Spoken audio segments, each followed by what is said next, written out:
2024च्या महाराष्ट्र विधानसभा मंडळाच्या निवडणुका होऊ घातलेल्या आहेत आणि त्यामध्ये मान आणि खटाव विधानसभा मतदारसंघातून राष्ट्रवादी काँग्रेस शरदचंद्र पवार गटाचे उमेदवार सन्माननीय प्रभाकरजी घारगे साहेब या ठिकाणी मान खटावचे 258चे उमेदवार म्हणून पवार साहेबांनी आपल्याला दिलेले आहेत। खरं तर मान खटावचं 2009च्या पूर्वी शरदचंद्र पवार साहेबांच्या विचाराचाच इथं आमदार असायचा, पण 2009 नंतर परिस्थिती बदलली। त्यावेळी स्वर्गीय सदाशिवराव पोळतात्या यांचा निसटत्या फरकानं पराभव झाला आणि त्यानंतर मात्र 2019च्या निवडणुकीमध्ये सन्माननीय या तालुक्याचे सुपुत्र सन्माननीय प्रभाकरजी देशमुख साहेब हे या ठिकाणी सर्वानुमते उमेदवार ठरले आणि त्यांचाही थोड्या 1000-2000 मतांनी निसटता पराभव झाला। पण यावेळीची निवडणूक खऱ्या अर्थानं अतिशय वेगळ्या पद्धतीची आहे। त्याचं कारण आहे की या तालुक्याचा गेली 15 वर्ष जो विकास व्हायला पाहिजे होता तो झालेला नाही। सरकारमध्ये असू द्या, पक्ष बदलू द्या, काही करू द्या, पण विकास होणं अपेक्षित होतं, तो झालेला नाही।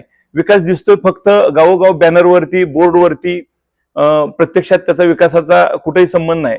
मी परवा टाकेवाडीच्या सतोबाला गेलो होतो, रस्ते सगळे खोदून ठेवलेले दिसत आहेत, पण रस्त्याचं काम तिथलं कुठलंही पूर्ण दिसत नाही। त्यांच्या बंगल्यापर्यंतच काम तेवढं अतिशय चांगल्या पद्धतीचं 15 वर्षात 5-6 वेळा केलेलं दिसून आलं, तिथून पुढचं कुठलंही काम नाही। तालुक्यातले रस्ते तसेच बेजान होऊन पडलेले आहेत, त्याच्यामध्ये कुठलीही जाण नाही, असं माझं वैयक्तिक मत आहे। आणि यासाठी तालुक्यातली लोक विचार करतील की बोर्डवरचा, बॅनरवरचा विकास पाहिजे की प्रत्यक्षातला जाहिरात न करता झालेला विकास पाहिजे। दोन गोष्टी असतात विकासामध्ये, एक जाहिरात करून, हलगी वाजवून, दिमडी वाजवून मी केलं म्हणण्याची, आता ही प्रवृत्ती लोकांना नको आहे। आणि दुसरी गोष्ट, खटाव तालुक्यातलं 1985च्या 80च्या दरम्यानचं जे राजकारण होतं, 80च्या अगोदरचं किंवा 80च्या काळातलं, ते चंद्रहार पाटील आणि केशवराव पाटील हे बंधू एकमेकाच्या विरोधात राजकारण करायचे आणि ते कार्यकर्त्यांची खाली त्या काळात डोकी फोडली जायची। ट्रक भरून ट्रकमध्ये प्रचार असायचा आणि ट्रकच्या केबिनवरती ट्रकमध्ये दगड असायची। समोरचा कार्यकर्ता दिसला विरोध पार्टीचा की दगडानं मारायचा। अशा पद्धतीचं राजकारण त्या काळात चालू होतं आणि पुन्हा त्या काळात दोघं एकत्र आले आणि त्यातून एका कुठल्याही जातीचा, धर्माचा किंवा कुठल्याही समाजाचा इथं संबंध नसतो राजकारणामध्ये। अतिशय कमी समाजाची घरं असणारे खटाव तालुक्याचे आमदार म्हणून स्वर्गीय भाऊसाहेब गुदगे त्या काळात त्यांचा जन्म झाला राजकीय, कारण हे दोघं भाऊ त्यावेळेला चंद्रहार पाटील आणि केशवराव पाटील एकत्र आले असं लोक सांगतात। या तालुक्यातली परिस्थिती आता सुद्धा तशीच आहे। दोन भावांनी एकमेकाच्या विरोधात गेली 10 वर्ष या तालुक्याला झुंजवलं आणि आज मात्र ते दोघं एकत्र आलेले आहेत आणि त्याच्यातून काहीतरी नवीन घडणार आहे याची माझ्या मनामध्ये थोडीशी शंका आता मला वाटायला लागलेली आहे की लोकांच्या मध्ये तेवढा लोक दबून आहेत, लोक उत्स्फूर्तपणे पाठीमागच्या वेळेसारखं काय कोणाला बोलत नाहीत, कारण जो बोलला तो जेलमध्ये गेला, अशी अवस्था या तालुक्यामध्ये आहे। सगळी यंत्रणा बटीक म्हणून काम करत होती आणि या यंत्रणेचा विरोध करण्यासाठी शरदचंद्र पवार साहेबांनी जो उमेदवार दिलेला आहे त्याच्या पाठीमागं राष्ट्रवादी काँग्रेसचा मतदार, आता ह्या निवडणुका आमच्या नेत्यांच्या, कुणाच्या कार्यकर्त्यांच्या नाहीत, ह्या जनतेच्या निवडणूक आहे, ही जनतेने हातात घेतलेली निवडणूक आहे। मागच्या वेळेला लोकसभेला कुणी नव्हतं बरोबर, नेते मंडळींचं कुणी ऐकत नव्हतं, पण पवार साहेबांच्या वरती प्रेम करणारी जनता मात्र पवार साहेबांच्या विचाराशी ठाम राहिलेली होती। सन्माननीय ठाकरे साहेबांच्या पाठीमागं त्यांच्या विचारधारेची माणसं त्यांच्याबरोबर ठाम थांबली होती। नेते येतात जातात त्याचा काही फरक पडत नाही जनतेवरती, पवार साहेबांच्या विचारानं चालणारा इथला सामान्य मतदार आहे, सामान्य कष्टकरी शेतकरी आहे आणि तो पवार साहेबांच्या पाठीमागे राहणार आहे याची मला खात्री आहे। आणि ही निवडणूक अतिशय शांततेत चालू आहे। मला तर भीती वाटते की वादळापूर्वीची शांतता आहे काय, कारण 100% या वेळेला मान खटावमध्ये बदल हा अटळ आहे। मान तालुक्यात प्रभाकर घारगे असतील आणि जयाभाऊ असतील, त्यांच्या दोघात काट्याची टक्कर होण्याची आता शक्यता निर्माण झाली।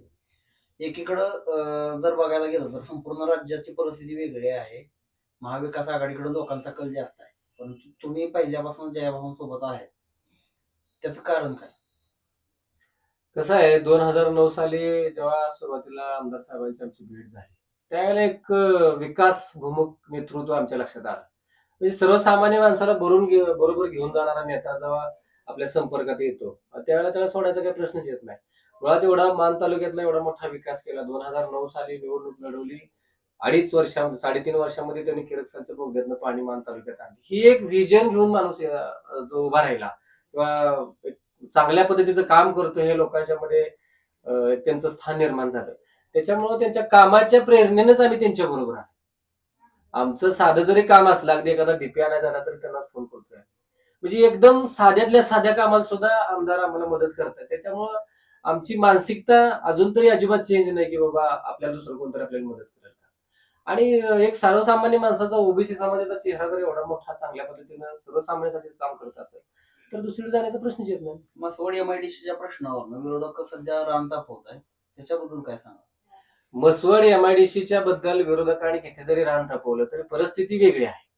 मुळात काय आहे की मसवड एमआयडीसी हे मसवडच्या आणि मान तालुक्याच्या पंचक्रोशीतील लोकांच्या जीवनामध्ये एक नवीन बदल करणारी, नवीन एक औद्योगिक करणारी योजना आहे. बघितलं आपण की ज्या ठिकाणी औद्योगिकरण झालेलं आहे त्या जवळच्या शहरांना, जवळच्या माणसांना फार मोठी किंमत येते. मग त्या तरुणांना रोजगार असेल, कंपन्यांचं डेव्हलपमेंट असेल, शेजारी पाजाऱ्याच्या तालुक्याला त्याची मदत असेल, दळणवळणाची सोयी असतील, सगळ्याच सोयी त्या पद्धतीने चांगल्या पद्धतीने डेव्हलप होतात. त्यांचं म्हणणं काय नेमकं की सुरुवातीला जेव्हा एमआयडीसी जेव्हा रामराजे घेऊन चालले होते त्यावेळेला ते म्हणत एमआयडीसी रामराजे घेऊन चालले. त्यावेळेला जय भाऊनी त्यांच्याकडून खेचून एमआयडीसी परत आणली रिटर्न. आणि आता त्यांचंच म्हणणं आहे की इथल्या लोकांची अडचण होती, इथल्या लोकांच्या शेतकऱ्यांच्या जमिनीवरती अन्याय होतोय. अरे शेतकऱ्यांच्या जमिनीवरती अन्याय होणारा तिने स्वतः आमदारांनी शब्द दिलाय की शेतकऱ्यांच्या बागायतीतला एकही गुंठा घेणार नाही. शब्द दिलेला आहे आणि त्या पद्धतीने त्यांची कारवाई चालूच आहे ना. ह्याच्यामध्ये डेव्हलपमेंट करायचीच नाही का? ते खाजगीत सांगतायत एमआयडीसी झाली पाहिजे आणि लोकांच्यात जाऊन सांगतायत की एमआयडीसी नाही झाली पाहिजे, तुमच्या जमिनी जात आहेत. म्हणजे हे विरोधाभास तयार करायचं एक वातावरण आहे. ह्याच्यात वेगळा काय विषय आहे. आणि माझ्या माहितीवरून माझ्या गावातल्या लोकांची जवळजवळ आमच्या पट्ट्यातली 2-3 हजार एकर जमीन एमआयडीसीला जाते. तर त्या 80% लोकांचं म्हणणं आहे की आमच्या मुलाबाळांसाठी चांगली सोय होते. आमच्या मुलाबाळांसाठी एक नवीन औद्योगिक धोरण उभं राहिलं तर त्यांना पुण्याला, मुंबईला, कोणाच्या तरी रोजंदारीने कामाला जायची गरज लागणार नाही. तीच मुलं जर आज या ठिकाणी जर कामाला लागली तर त्यांना दुप्पट त्याचा फायदा होऊन जाईल. आज बघताय मेंढरवाल्यांची संख्या आमच्याकडे जास्त आहे. वसईला अजून पण आमची काही लोक मेंढपाळ व्यवसाय करून बरोबर मुंबईला जाऊन मातीकाम अजून करणारी लोक आहेत. त्यांनी किती वर्ष मातीकामच करायचं. माझ्या तरुणाला जर इथंच रोजगार मिळणार असेल, त्याला इथंच जर शिक्षणाची संधी चांगल्या पद्धतीची उपलब्ध झाली असेल तर त्याला बाहेर जायची गरज काय. एवढी आर्थिक सुबत्ता तयार होणार आहे त्याच्यामुळे की प्रत्येक कुटुंबाची आर्थिक स्तर वाढणारच आहे ना एमआयडीसीच्या. बाजारपेठ मोठी वाढणार आहे, नगरपालिकेचं महत्व म्हणजे वाढणार आहे. या सिस्टीम मध्ये जेव्हा येतो, खरं तर ह्याचं महत्व त्यालाही माहिती आहे चांगलं. परंतु फक्त 2 मतप्रवाह निर्माण करायची, जसं राजकारणी लोकांना गावागावात पार्टीत किंवा भावाभावात भांडण लावायची सवय असते, तशाच पद्धतीमध्ये हे 2 मतप्रवाह त्यांनी त्यामध्ये तयार केले. त्यात काय वेगळं नाही. दुसरा विषय असा की मसवड नगरपालिकेच्या हद्दीत पाण्याची टंचाई जाणवते असं लोकांचं आणि विरोधकांचं पण म्हणणं आहे. नाही, पाण्याची टंचाई का जाणवते ह्याचा पण कधीतरी अभ्यास त्यांनी करायला पाहिजे होता ना. जेव्हा जयभावांची सत्ता होती त्यावेळेला 3 दिवसावर 2 दिवसावर आहे या स्थितीत पाणी आणलं होतं. सत्ता परिवर्तन झालं. सत्ता परिवर्तन झाल्यानंतर जी परिवर्तनाची बॉडी सत्तेत बसली होती त्यांनी किती प्रयत्न केला त्या पाण्यासाठी. सत्ता त्यांची होती 2.5 वर्षाची, त्यावेळेला किती वेळा त्यांनी पाण्यासाठी निधी मागवला. तुम्ही ह्याचा पण विचार करायला पाहिजे ना. आणि त्याच्यामुळे पाण्याची दुर्भिक्ष अवस्था झाली.